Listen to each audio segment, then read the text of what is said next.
করতে করতেই গ্যাসটা শেষ হয়ে গেল। অনেক দিন ধরেই খুব চেষ্টায় ছিলাম কিভাবে শেষ করি। আসলে 15 দিন আগে বুক করেছি, আর গ্যাসটা যদি শেষ না করি জানি না কি পরিস্থিতি আসছে, তো পাবো কি পাবো না, ওই জন্যই। তো যাই হোক, ফাইনালি রান্নাবান্না করেছি আজকে। তারপরে একদম ডাল যখন বসাতে যাই তখন আধা সেদ্ধ হয়েছে, তারপরে দেখলাম গ্যাস অটোমেটিক বন্ধ হয়ে গেছে। তো যাই হোক, আজকের সকাল থেকে অনেক কিছুই রান্না করেছিলাম। তোমাদের দাদাভাই সকালবেলায় খেয়ে বেরিয়ে গেছিলো। করলা ভাজা, আলু ভাজা, তার সঙ্গে করেছিলাম ডাল। এই ডালটা কিন্তু মুসুর ডাল ছিল, যেটা আলু দিয়েছিলাম, ডাঁটা দিয়েছিলাম। ডাঁটা দিলে, শুধু ডাঁটা দিলে ভালো লাগে না, একটুখানি একটা ছোট্ট আলু দিয়েছিলাম, আর দিয়েছিলাম কাঁচা লঙ্কা, এটা দিয়ে ফুটিয়ে নিয়েছিলাম। আর আমি প্রেশারে করলে খুব তাড়াতাড়ি হয়, তো আজকে প্রেশারে করিনি, কিন্তু অনেকটা সময় লেগে গেছে। এর থেকে প্রেশার করাটাই ভালো। কিছু কিছু ডাল কিন্তু প্রেশারে সেদ্ধ হয়ে যায়, আবার কিছু কিছু ডাল কিন্তু কড়ায় একেবারেই সেদ্ধ হতে যায় না, তো সেক্ষেত্রে করতে হয়। এবারে কোন ডালটা কী হবে, যতক্ষণ না ব্যবহার করবো ততক্ষণ তো বুঝতে পারবো না, তো সেই কারণেই এইরকম। আর আজকের ওয়েদারটা প্রচণ্ড, সকালবেলায় গরম হলেও রাত্রির বেলায় কিন্তু বেশ ঠান্ডা। আর এই ঠান্ডা ওয়েদারটা খুবই ভালো লাগে এনজয় করতে। আর রাত্রিরে বেশ সুন্দর ঠান্ডা ঠান্ডা হাওয়া দিচ্ছে। আর এখন যে ভয়েস ওভার দিচ্ছে, এখন বিদ্যুৎ চমকাচ্ছে আর বৃষ্টি হচ্ছে, এই মিষ্টি হাওয়াটার অনুভূতি আলাদা। গ্রীষ্মকালে কিন্তু সাধারণত এই হাওয়াটা খুবই ভালো লাগে। আর ছেলেকে আমি খাইয়ে দিচ্ছি, তোমাদের দাদাভাই নেই, আর মেয়ে গেছে স্কুলে, তো সেই কারণেই ছেলেকে খাওয়াচ্ছিলাম। আর ছেলে কিন্তু একা হাতে ভাতটা খেতে চায় না, বিরিয়ানি পোলাও দিলেও খেয়ে নেবে, আর লুচি পরোটা এগুলো সব নিজে হাতে খেলেও ভাতটা নিজে হাতে খায় না, তাই জন্য কিন্তু আমাকে ওকে খাইয়ে দিতে হয়। আর এখানে আমি ডাল দিয়ে মেখে আলু ভাজা দিয়ে খাওয়াচ্ছি, তার মধ্যে ও কিন্তু ডাঁটা ফাটা চিবোতে চায় না। আমার ছেলে মেয়ে দুজনই ডাঁটা করলা এগুলো খেতে চায় না, তবে খুব জোর জবরদস্তি করতে হয়, তাহলেই খায়। আমরা ছোটোবেলায় এরকম ছিলাম না, সব কিছুই খেতাম। তো যাই হোক, রান্না তো খুব দুর্দান্তই হয়েছে সবকটা রান্না, কিন্তু ডালটার স্বাদ আমার একেবারেই ভালো লাগলো না।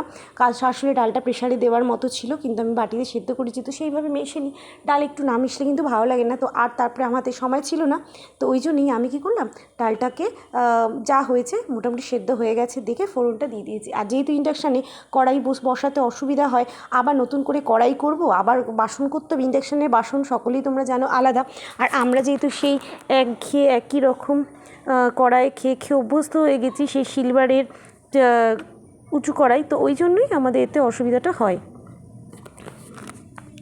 তো যাই হোক, কড়াই ফাইনালি হাতা করে নিয়ে আমি ডালটা ফোড়ন দিয়েছি, ডালে কালো জিরে শুকনো লঙ্কা দিয়ে ফোড়ন দিয়েছি, পেঁয়াজ দিতাম, কিন্তু যখন দেখলাম যে গ্যাস চেক করছি না, তখন আর পেঁয়াজ ফোড়নটা দিলাম না।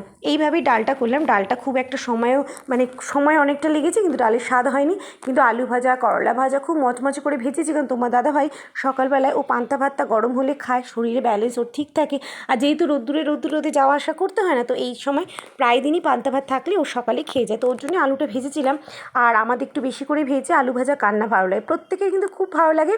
আর এখানে করেছিলাম সব রকম সবজি দিয়ে, পটল, আলু, কুমড়ো, একটা তরকারি। এই তরকারিটা আমার মা থেকে শেখা। আমার মা প্রায় দিন 5 মিশালি তো সবজি করতো, প্রচুর সবজি কিন্তু, আর সব সবজি দিয়েই রান্না করতো, তাতে ডাঁটা দিয়ে দিত। আর তা না হলে কুমড়ো, আলু, বেগুন যা যা থাকতো, যত রকম সবজি সব দিয়ে একটা সবজি করতো, ঘ্যাট মতো। এটা কিন্তু দুর্দান্ত খেতে লাগে, একটু মিষ্টি মিষ্টি হয় আর নিরামিষই হয়, তো সম্পূর্ণ। তো এই সবজিটাই আমি আজকে করেছিলাম। আর এখানে কিন্তু করেছিলাম কই মাছ না, সরি, তেলাপিয়া মাছ। তো তেলাপিয়া মাছে তেল ঝাল করেছি, দেখো কি দারুণ দেখতে হয়েছে।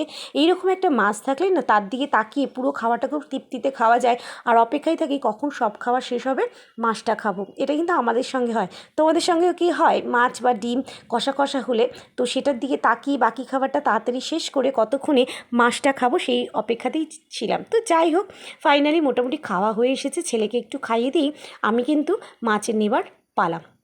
আর এখানে মেয়ে যেহেতু স্কুল দিয়ে আসবে, ওর খাবার বেড়ে রেখেছি, আর আজকে ভাতটা হটপটে রেখে দিয়েছিলাম। আর তারপরে হটপটের মধ্যে ছিল বলে ভাতটা গরম পেয়েছি। শীতকালেও এবার থেকে এটাই করব, হটপটে রাখবো। সাধারণত আমার না একেবারেই মনে থাকে না, সকাল সকাল যেহেতু তোমাদের দাদাভাই যায় 10টার মধ্যে রান্না করি, সেহেতু কিন্তু আমি ভাত ঠান্ডা হয়ে যায়, আবার গরম বসাতে হয়। অনেক সময় দেখি একটু বেখেয়াল হলেই ভাতটা পুড়ে যায়। তো যাই হোক, এবার থেকে হটপটে রেখে দেবো। হটপটে রাখলে দেখেছিস ভাতটা বেশ গরম থাকে, আর নিয়ে খেতে সুবিধা, টেবিলে রাখা থাকলে নিয়ে খেতে সুবিধাও হয়। আর এই তো আজকে খাওয়া দাওয়া করছি, নিয়ে নিয়েছি 2টো লঙ্কা, তবে ভয়ে কামড় দেওয়ার সাহস পাইনি, তার কারণ লঙ্কাগুলো না দেখে মনে হচ্ছে একদম টান টান গা, তার মানে মনে হলো যে খুব ঝাল হবে। আর কামড় দিয়ে যদি ঝাল জিভে লেগে থাকে না, বেশ জ্বালা হয়, কোনো খাবারের স্বাদ আমি পাই না। তো সেই কারণে আমি রিস্ক নিলাম না। আর এদিকে ছেলেকে খাওয়াচ্ছি, যদিও পেঁয়াজে কামড় আমিই দিই, ছেলে কিন্তু দেয় না। ওরা লঙ্কা পেঁয়াজ নিয়ে বসেছি, একটু রসুন কেটে নিয়েছি, শুনেছি রসুন খাওয়া শরীরের জন্য খুব ভালো, সেই কারণেই। আর এখানে আজকে যেহেতু বৃষ্টি হচ্ছে, তো তোমাদের সঙ্গে ভয়েস ওভার দিতে দিতে জামা কাপড়গুলো না তুলে ফেলছি, জানো তো, কারণ জামা কাপড়গুলো যদি না তুলি তাহলে খুব মুশকিল হয়ে যাবে, সব ভিজে যাবে। তো এই জন্য বৃষ্টির মধ্যেও জামা কাপড়গুলো ঝটাপট তুলে নিলাম। আর তুলতে তুলতে দেখলাম এতটাই তাড়াহুড়ো লেগে গেছে, দড়িটাই ছিঁড়ে গেল। তো যাই হোক, এবারে ছেলেকে খাওয়াবো। আর মাছটা নিয়ে দেখলাম দুর্দান্ত হয়েছে, মাছের গায়ে মাখা মাখা সেই পোস্ত আর সর্ষের গ্রেভিটা অসম্ভব সুন্দর হয়েছে, মানে বলে বোঝানো যাবে না, এতটা সুন্দর হয়েছে। আর এই মাছটা স্বাদ এত ভালো লেগেছে, তোমাদের দাদাভাই বারবার এটাই বলে কি এই মাছটা এইভাবে রান্না করবে। তো তেলাপিয়া মাছ মোটামুটি 1 কেজির মতো এনেছিল। আমাদের যেহেতু 3 জন খাই, 4 জন খাই, তো সেক্ষেত্রে দুবেলা কিন্তু দুদিন হয়ে গেল। আবার এই জন্যই এই একটা সুবিধা।